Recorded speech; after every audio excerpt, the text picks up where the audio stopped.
What's really holding young female athletes back?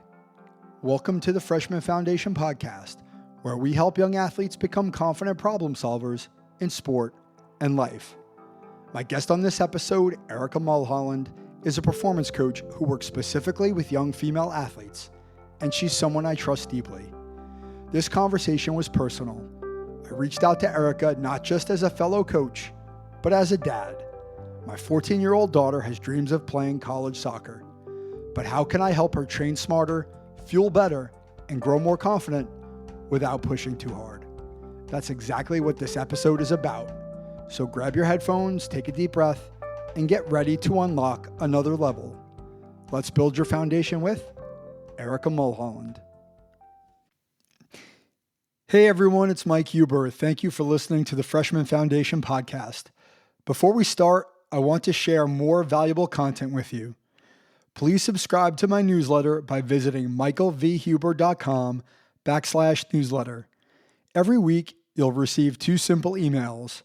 On Sundays, I'll share a short story about my work with young athletes to illustrate the power of mental performance coaching. On Tuesdays, I share 3 valuable nuggets to help you be a better athlete, parent, or coach. Thank you for subscribing. I hope you find it valuable. Now let's get on to the podcast. Hey, Erica, how are you? I'm doing great. Happy to be back.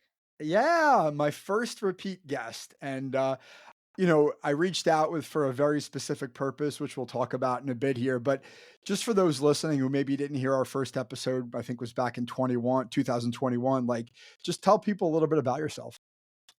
Sure. So I am a performance coach to young female athletes. I've been doing it for over 12 years, and I got into this because I saw the benefits that I got from doing strength and speed training when I was a young soccer player. And I just really want to pass that on to female athletes of today because it is really powerful for performance, injury reduction, but also mental health and confidence. So yeah, just really grateful to be doing this work and spreading the message. Yeah, and I love the message and I love the work that you're doing, and I think your perspective is strong and unique and is what young women need. And frankly, the reason I reached out, and I've told you this, but for listeners, I reached out to Erica because I wanted to have this conversation on air as a father to a 14-year-old soccer player who has aspirations of playing at the college level and has put a lot of her time and energy and identity into the sport. And I think one of the areas of deficiency, and not necessarily in a negative way, are the things that Erica just explained, right? The speed, the strength, kind of the other stuff, not the ball at her feet stuff, but the stuff that's going to be required to make it to the next level. And understanding as a father, like, what can I do to help my daughter, and to encourage her, but also not push her, to give her good information, but also let her find her own way, right? And as somebody who does this work for a living, maybe that's a good place to start. Somebody who works with this age group and does that for a living, like, what are some of the challenges you see with the young people that you work with in terms of them buying in and maybe their parents?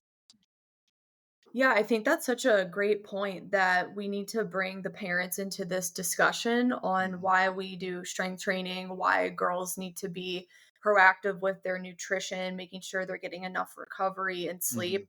I think everyone at this point now knows why these things help with performance and Yeah. injury reduction. So it's really important that with our young female athletes, we have a team for her. So we have her performance coach, her team coach, but also her parents are part of her team for her to be successful at these things.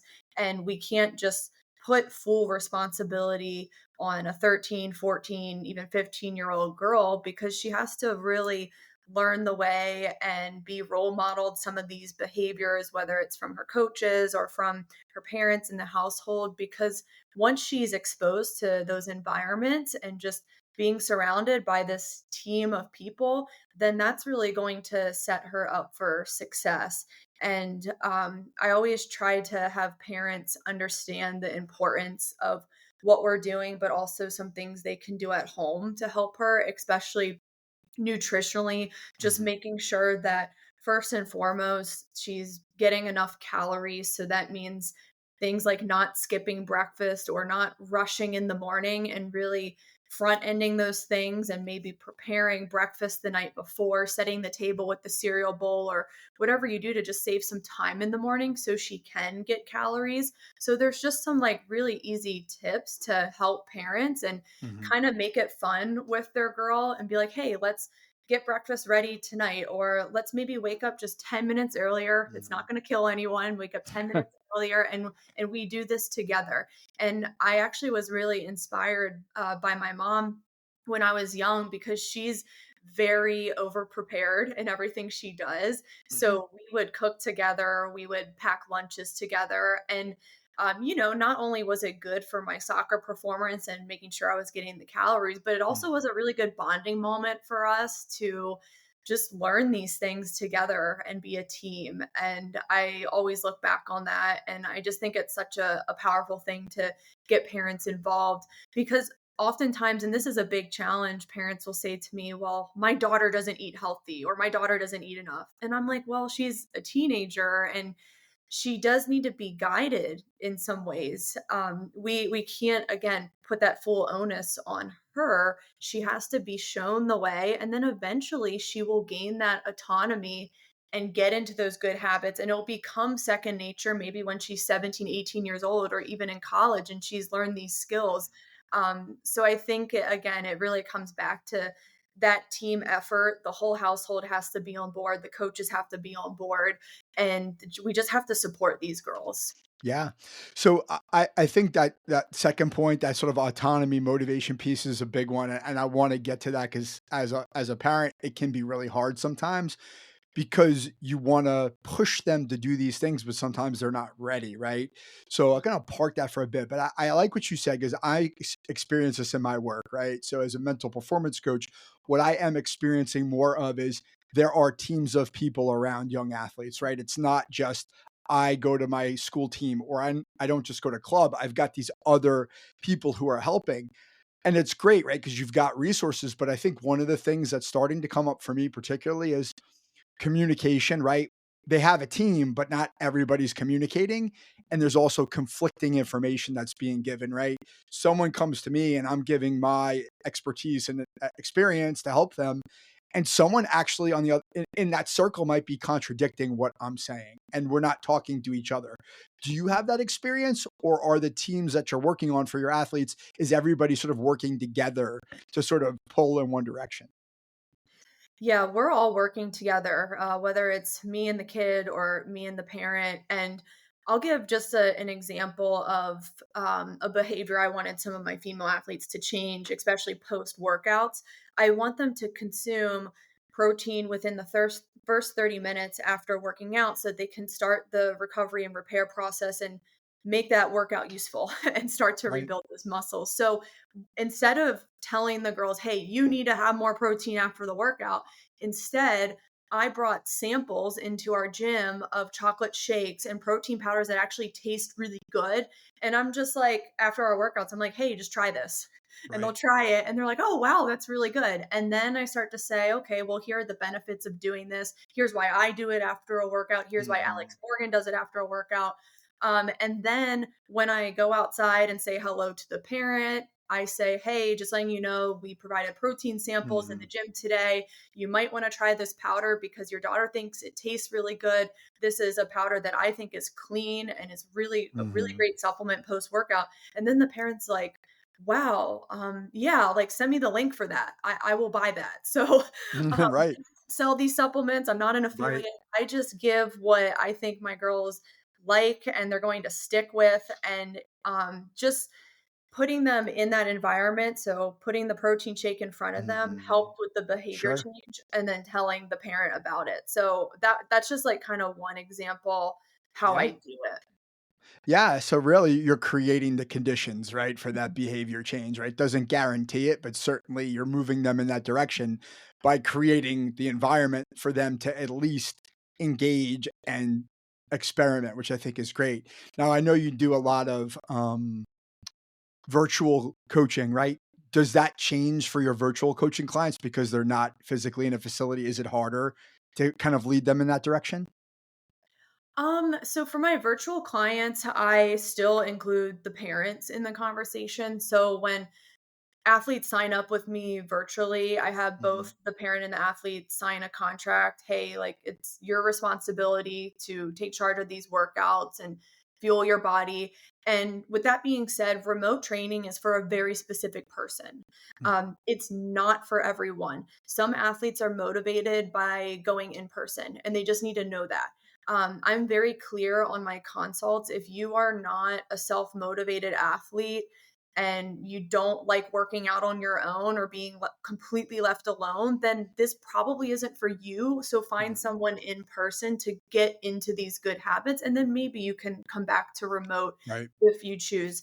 But I send all of my remote athletes a nutrition guide, and I think with girls, it's really good to explain to them, hey, here are the consequences for performance and injury if you're not eating this or if you're not Mhm. hydrating Sure. throughout the day, and letting the parents know those consequences so they can get involved, not micromanaging their Yeah. daughters and, giving advice, but kind of like my mom did, just getting involved, cooking the meals with your daughter, preparing Mhm. lunches, or getting the hydration drinks ready for the tournament. I think it doesn't need to be this thing where you nag, you just do together. Mhm. I think that goes a much further way. And a lot of these girls are visual learners, so they have to Sure. be shown these habits because Yes. no one likes being told what to do. Even Nope. even us adults as Nope. professionals, we don't like people. Yeah, no one does. But I think when you show, or you Mhm. explain, or even ask questions is a good one. I've had some girls where they forgot to eat breakfast, and I just say, "Well, how did you feel during the school day?" And they're like, "Well, I had a headache and I was tired." And then they kind of answer it themselves. Yeah. So those are Exactly. just some ways to do it. Absolutely. Right, and I think I've been doing a lot of work and research and some speaking around sort of working with Gen Z athletes, right? Which is basically the teenagers that we work with. And those three of those things that you just rattled off are right in the wheelhouse of, right, like visual learning, right? Explaining why, right? Asking questions, right? You're kind of you're planting those seeds, but you're also not telling them what to do, right? They're figuring out for themselves based on the information and the questions that you're asking, they're starting to formulate like sort of these, behaviors, and it feels like they're their own behaviors, right? Which they are ultimately have to execute, but like we're planting the seed and they're going, "Oh, that's my idea," versus like some adult is telling me what to do and I'm going to do exactly the opposite of it, right? Which is something I do with my own daughter, right? With I her eating habits are not great. Well, rather than like scolding her or shaming her for what she's eating, just say, "Hey, you need to understand like this is the consequence of eating this thing." Or if you don't eat breakfast or you eat this thing, right? Like sugar, right? Like, oh, I like sweet stuff. Well, okay, you're 14, you could probably handle it, but here's how it's going to affect your performance or your energy is going to crash because you ate this thing. Now you're starting to give them the information to go like, hey, maybe I am more aware of the fact that I just ate something that was complete junk and it made me feel like crap. And I don't want to feel like crap because it's going to affect my play. Now they're starting to formulate those decisions on their own and seeing it. As adults, it takes patience for us to let them formulate those ideas in their own head over time because right away they may be like, I'm not ready for this. And we have to watch them go through some of the struggle before they get to the light bulb moment of like, oh, I need to do this, and we have to be okay with that. 100%. And a lot of these behavior changes, especially with nutrition, it does take a lot of time. And for me personally, my nutrition journey has taken till I turned age 30. Right. I started to figure it out a little bit more in college because a lot of the things I ate in high school I could no longer get away with.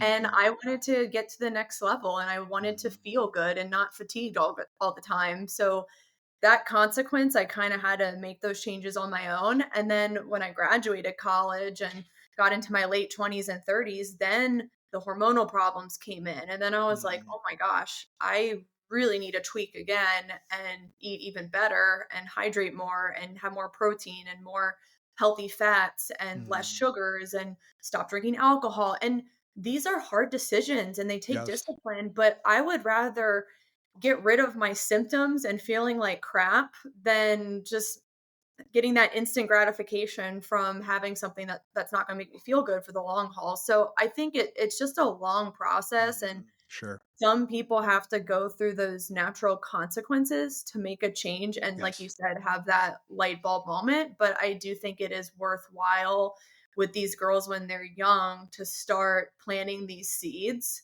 so that maybe they come to this realization a little bit sooner than in their late 20s. Yeah. Yeah, and I think you said something there, right, from your own experience, right? And this is something that I'm very big on, which is like, if I think I want to be a college soccer player, then I need to understand that the behaviors that I exhibit today are connected to that. Now, when they're 14, they may not get that, or they may not know. They might not be experienced enough. They might not be mature enough to understand that what you're telling them is true. They need to figure it out for themselves. But eventually they'll start to go like, hey, this isn't going the way I want to. I'm not playing the way I want to. I'm not progressing the way I want to. I'm not getting recruited. Maybe there is something to what that adult said to me before, and now I'm ready to adopt it because I want to get here, right? And that takes a little bit of time. So that kind of leads me to something that I'm certainly going through right now, and I think it's a different topic, but it's connected in terms of motivation. So my daughter plays in a club where she's at 2010. She has kind of sniffed 2009 with the club, the older club, where she's played on that club, and that's sort of like her, like, I want to say it's her fixation, but she's always like, I want to play up. I want to play up for whatever reason. Right. And it's a very good team. They've been together and they're successful. But she went to her coach and she said, hey, coach, like, why aren't I getting more attention from the club owner? And he said, number one, point blank, you're not fast enough. Right. You're a good player. You're a leader. You're a talker. You're skilled. Like, we like you in the back. She's a center back and she's sort of like the quarterback, but she's not fast enough to play the style this older team plays. And so she was like, okay, well, now I know. And I'm like, well, do you want to get some coaching to become faster? And she was just like, nah, I'm good, which I was like, okay, that tells me a lot. Like, I want to know the answer, but I'm not ready to change. And I think part of it is the discomfort with, now I have to adopt a different training style that I'm not comfortable with, or now I've got to like address this shortcoming that's going to make me feel bad about myself. I like to focus on the things that make me feel good, right? The things I'm good at versus addressing the things I'm not so good at. And so like that's been a kind of an issue. And I see her like jogging more, and which I kind of plant the seeds in her head. Like, if you jog, yeah, it might help you, but like you're actually slowing yourself down, right? You want to train faster to be faster. That message hasn't clicked yet. So like when it comes to speed, like, do you see that maybe reluctance to train differently to get a different result from young people? Or do the athletes you're working with buy in right away to the idea that, hey, I've got to train a different way to get faster? Well, it's very interesting, especially in the soccer community. A lot of them are not training speed properly. So when they come to my sessions, they're like, what is this? Hmm. Because they're expecting a certain thing. They're expecting, doing footwork and in ladders for the full hour. I'm not totally against ladders, but if I have limited time with athletes to develop speed, then I'm going to do something else that is going to develop more of their fast twitch muscles and also really fire their nervous system, Hmm. because that's what speed is about. And I also want to do things that build stride rate and stride length in sprinting, because that's what sprinters need to be fast. So we are doing a lot of jumps. We're doing a lot of time sprints, especially sprints that are over 30, 40 yards in distance. So athletes can reach full top speed and really Hmm. raise that ceiling on how fast they're running. So, yeah, I just find that a lot of soccer players are asking questions in those first few sessions, but then eventually a lot of them grow to love speed training because it's a lot of high intensity outputs for 6 seconds or less, where they're going as hard as they can, whether they're timing a sprint or racing against someone else. And then we rest for 3 to 5 minutes. So the sessions are intense, but there's a lot of recovery within Mhm. them because you can't develop speed without recovery because the body doesn't replenish ATP that fast in between Mhm. those sprint sets. So you have to have the recovery in between to get that adaptation. So yeah, my athletes grow to love speed, and Yeah. they don't run like that at practice because most of these teams are practicing on like a quarter of the field because there's so many teams in the club or Right. not even using half the field. So when my athletes run that 40-yard sprint, they feel free. They feel like they're finally flying and picking up some speed. So yeah, they grow to love speed, even though the first session they're like, I don't know about this. But I just tell them, just stick with it. You have to trust the Mhm. process. Speed is also something that you have to be consistent with year round. It's not developed within even 1 month's time. I mean, 3 months, you can get a little bit faster if you're consistent with twice a week training. But even Chat GPT, if you Google it right now, AI will say it's like the top thing it says, you need to do speed training consistently. And I'm like, even AI gets it. So you Yeah. have to keep sticking with it. Even my track coach colleagues who work with the fastest athletes in the world, the fastest Olympians in the world, they say you have to just keep showing up and just plowing away at that speed, and you keep getting incrementally better. And I think some soccer players just think it's going to happen so quickly, but I'm telling you, this is a several year process to reach your Mhm. speed ceiling.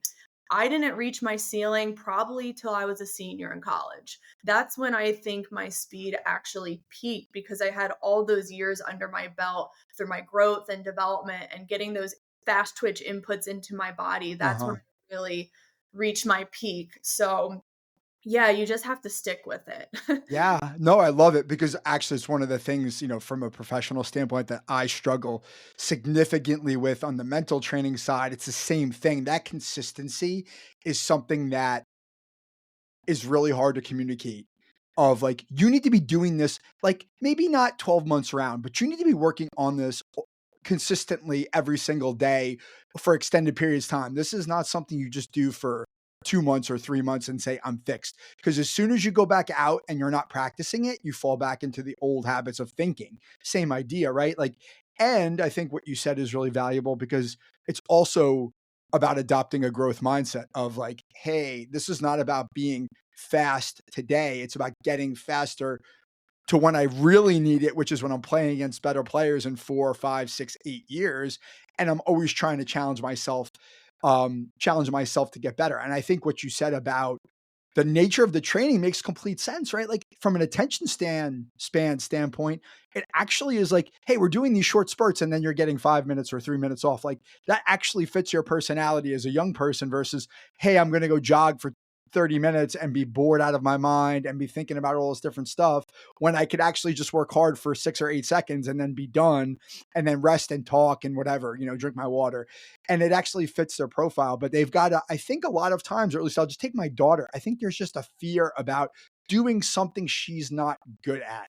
She loves to do the things she's good at, and she hates to do the things that she's not good at because it makes her feel bad about herself, which obviously is something that's you got to work on. I mean, do you see that? Do you have athletes who come through your programs who are like, oh, I want to do the things I'm really good at, and I don't like this thing that makes me uncomfortable? Yeah, I'll sometimes see it, but within speed sessions, yes, I want the athletes competing against each other, but speed is something that's so different across every athlete because some athletes are just genetically very Mhm. fast. So they're always going to get the fastest times, even if they don't try as hard. Whereas the rest of us actually have to work hard and really show up. Yeah. And I always tell athletes with speed, yes, you want to race and compete and try and win, but you also want to beat yourself. So over Mhm. time, you want to track the times of your sprints. You want to look at those incremental improvements.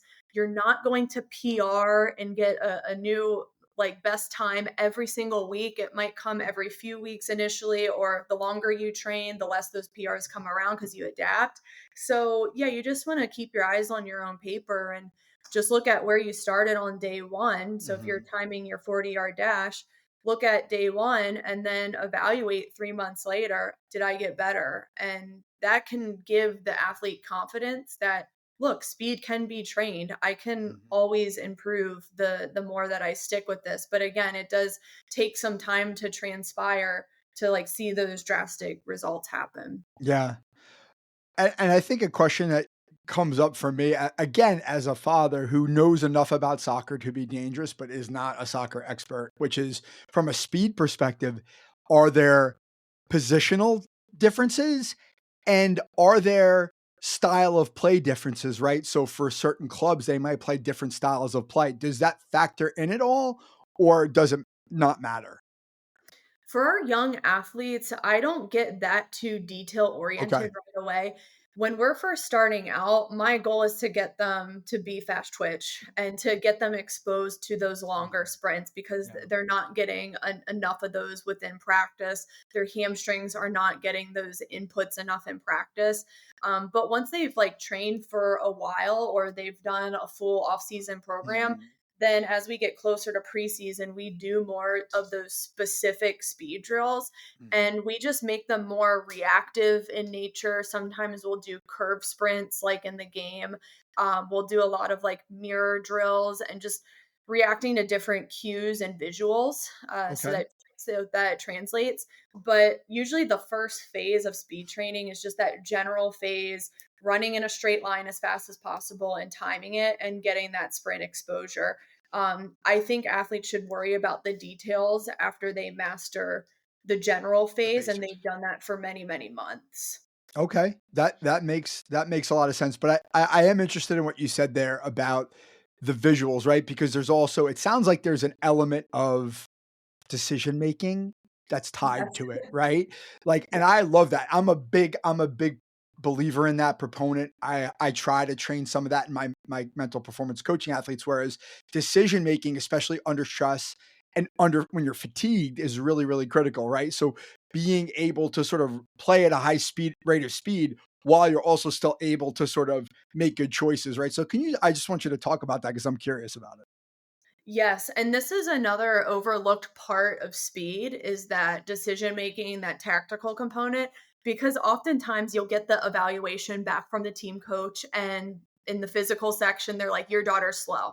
And it's like, okay, is it she's slow as in just her absolute speed? Like her have you Mhm. timed her speed? Most coaches don't time 40s or their 10-meter flies. So, is it maybe she's slow tactically and she's not learning the game well enough, or she's not Mhm. a few steps ahead of her opponent? Mhm. So, both of those components are key in training speed. You do want to have that fast twitch muscle development, but you also want to have drills where there is that thinking involved. There's a variety of different cues, whether it's Mhm. audio or visual or the athlete's head has to constantly be on a swivel. I mean, sometimes even with my teenage girl athletes, we do games like handball and dodgeball because there's just so much chaos going on and so Yeah. much you have to react to. And in those games, you have to keep your head up. And too many soccer players keep their heads down. So just finding games or drills where they're forced to keep their head up, have good posture, and Mhm. constantly be looking around at their surroundings. You definitely have to marry those two components. Alright. If you're just having your athlete sprint in a straight line for like 5 years, it's not it will help, but up until a certain point, you need to have that cognitive component as well. 100%. Yeah, and I it's such a big deal, right? And what you just described is sort of like weight training, right? We don't load the bar until we learn how to hip hinge, but we don't hip hinge the bar for 5 years, right? Eventually, you put a weight on it and we try to progress it, right? So really what you're talking about is progressive speed training where you're starting a straight line, let's get the basics, but now we're gonna start to incorporate some of these more nuanced elements of, "Hey, I want you to operate a high rate of speed, but you also need to be able to, like, do that while your head's up and make a decision and put the ball here and see this person and put your head on a swivel." And I think that sort of, for lack of a better way to put it, that integrated cross training of doing other things is a great way to like elevate that, right? So I guess the question I have next as sort of this conversation moves forward is like what whether it's from your own experience as a college athlete, as a college soccer player, which obviously informs a lot of this, but just from the relationships you have, like what are some of the things you see coaches, college coaches looking for, or even high level club coaches at the high school level? Like, what are some of the things you're hearing from them that are like areas of emphasis that are really, really important? I think what we've just been talking about, I mean, college coaches love speed. I think they'd be lying if they said they don't. You look at some of the top D1, D2, and D3 programs, and you have girls coming in who are running above 18 miles per hour, 17 miles per hour coming in. And yeah, they're just beasts. They're athletic, they're strong, they're robust, but they're also technically sharp. And these are girls who, for many years, they became best friends with their soccer ball.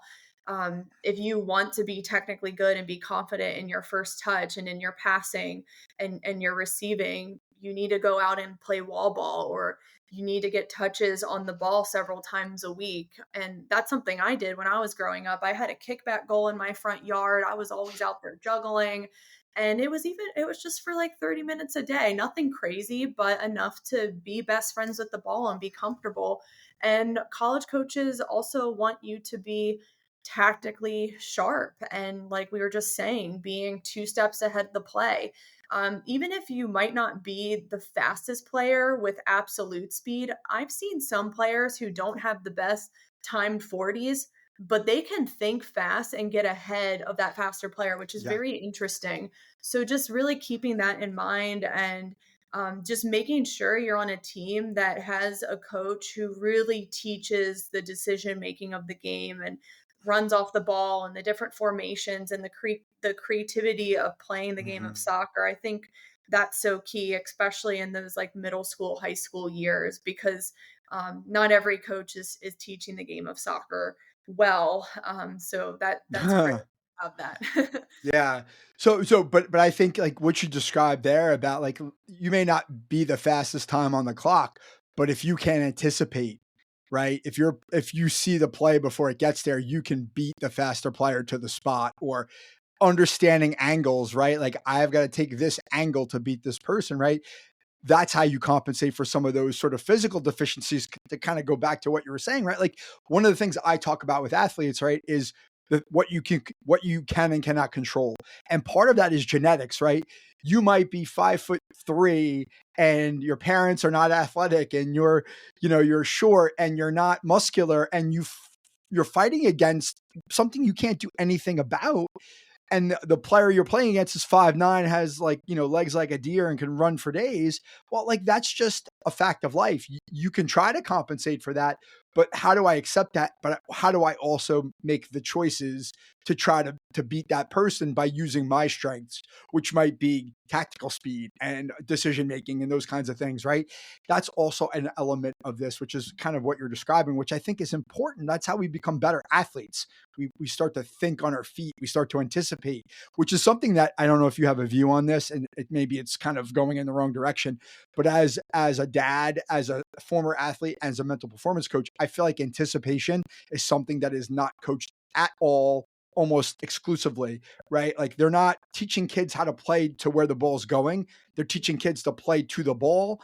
And for whatever reason, those instincts don't exist. I mean, do you have a view on that? I guess I'm indulging myself on this one. Yes, I think it's multifaceted. I think you have some coaches who just aren't teaching it, but then I know some who do a very good job of teaching it, Mhm. especially at the younger ages, using different small-sided game design and Okay. just different cues to get the kids to be aware of their surroundings. But I also think there's something to be said about having creative play and free play in those younger, Yeah. impactful years helps with anticipation, because when you're playing when you're young and you're in Mhm. a multitude of environments, you're kind of forced into problem solving. You're forced into being creative and thinking on your feet. I mean, nothing made me think on my feet more than playing Foursquare in the driveway. I don't know if you remember the game. Yeah. Yeah, like Foursquare, and even capture the flag and Yeah. to dodge the other team. And I just think there's something to be said about what's going on in the younger Mhm. years to teach anticipation. And I think a lot of people want to early specialize and they think that they're going to get better at soccer if they just do soccer, but in the end they don't actually get better at the actual thing that they're trying to work on, when they really need to kind of get away from that environment sometimes and be in another environment, because kids' brains, at least from ages 6 to 12, are just so plastic and they're just developing so many different cognitive skills and motor Mhm. skills and just even their emotional intelligence. So I can't emphasize enough the importance of play. And even our older high school girls can do it. I think they can still work on that anticipation by just getting into different environments than their Mhm. primary sport. Yes. And just kind of breaking away from just the rigidity of it. And again, I think creativity is something that we're losing now because girls are specializing or they have too much of year-round sport and they're not able to get out and do these things, but I encourage all ages to do it because it's so important. Yes. And I love that. And my daughter played flag football and basketball, and I just loved it, right? It was just a different way to move the body. So, a couple more questions before I let you go here. So, I wasn't thinking of this until what you just said, but one of the things that I've observed, at least as a parent from afar, is seeing some of the girls in my daughter's club go through ACL tears at a very young age. And I don't know if, just in terms of like, and maybe there's nothing that can be done, but again, in my simple mind, knowing what I know, a lot of it is due to overuse with the same movements playing soccer year round or a lack of weight training or whatever. Like, are there things that you recommend as a way to, obviously you can't guarantee it, but like to sort of prevent against that natural disposition to maybe tear an ACL at a very young age? That's an important point. It can't be 100% fully prevented because we don't know the 100% cause Yeah. of individual case.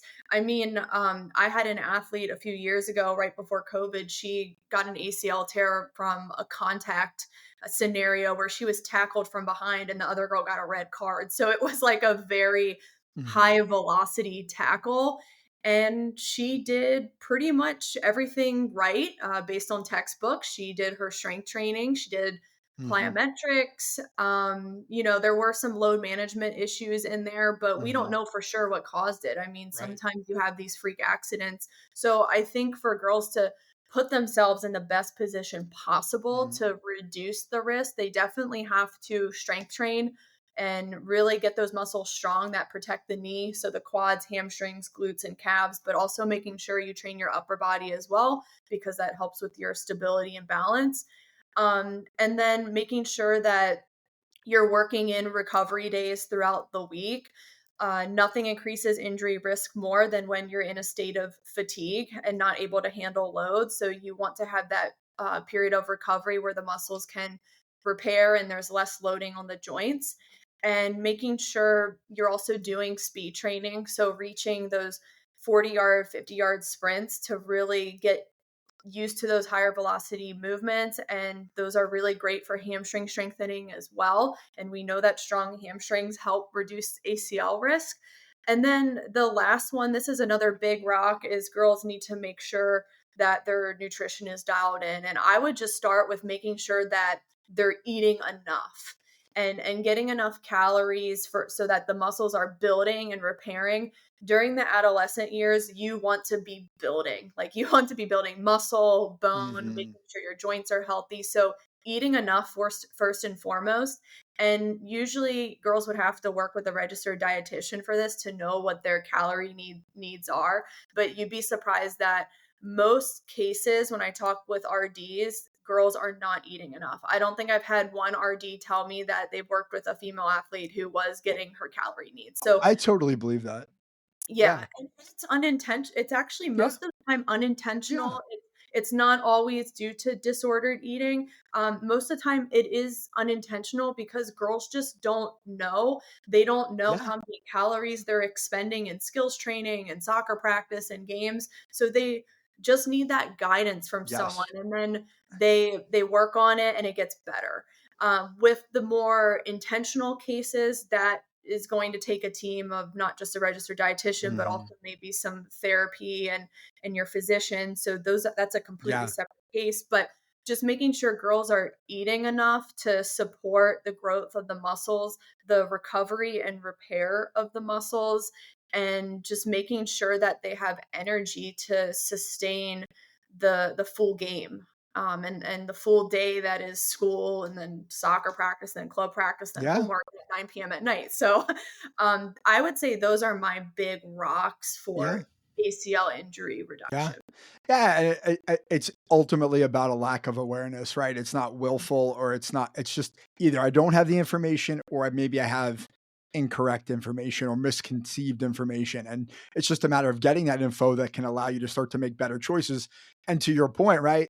There's no guarantee this stuff's going to happen. So injuries happen. We can't expect that they're not any sport, right? Contact, non-contact, what have you. There's also a genetic element for injuries, right? Some people are more predisposed to injury just based on their like musculature and their like, what do they call it? Anthropomorphic kind of, that's a word that I've become familiar with, right? The way they're kind of built and that happens, right? But we can do some things to be able to prevent that. So one more question and then we're going to wrap up. So the other thing that I thought of is I have worked with some female soccer players in my own work. And one was a college athlete and her biggest challenge through her 4 years of college, and she played in the ACC. So high level player, her passing, her fitness and passing fitness tests was like the bane of her existence. It really hindered her experience as a college athlete where she couldn't pass the fitness tests and it was taking away her playing time, but then it also took away her confidence to the point where she was broken in a lot of ways mentally because of these fitness tests. So can you talk about that in terms of how you manage that in your work, in terms of like getting kids ready for what the reality of what they're able to face, but also like not having them be so like stressed out by fitness tests that becomes a mental block?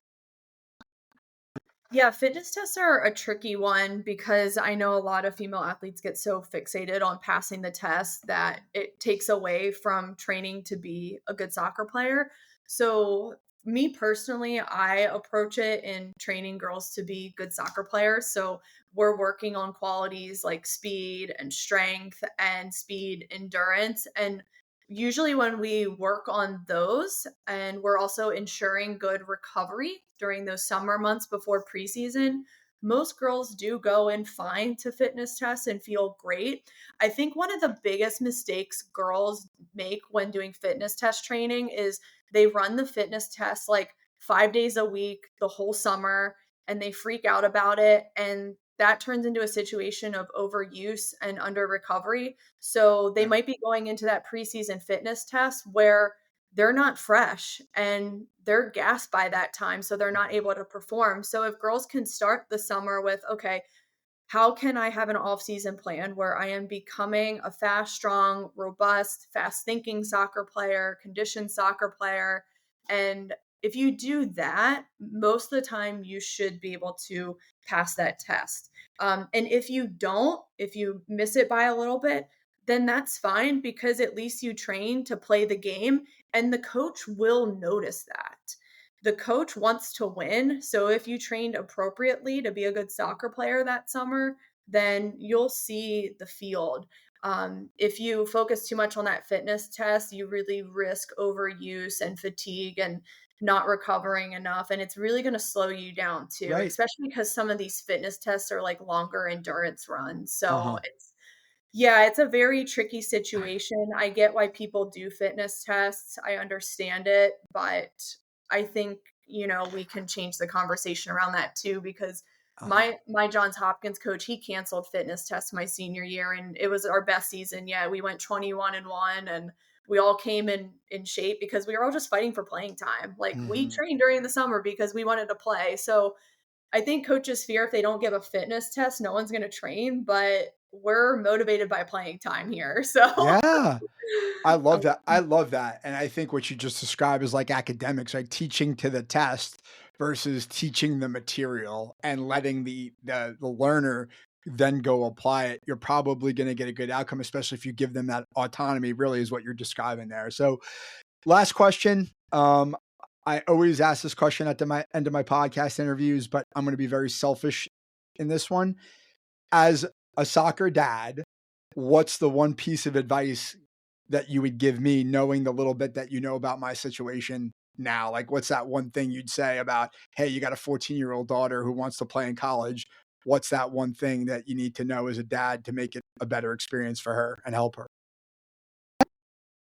I think just get involved in a way that is fun, and just kind of coming back to what we were talking about earlier, just getting involved together as a team with good nutrition habits, Mhm. or maybe going for a recovery walk together, or doing a game that's other than soccer to get that variety. Mhm. Again, I think when we show female athletes the way instead of tell, that's when it clicks for them.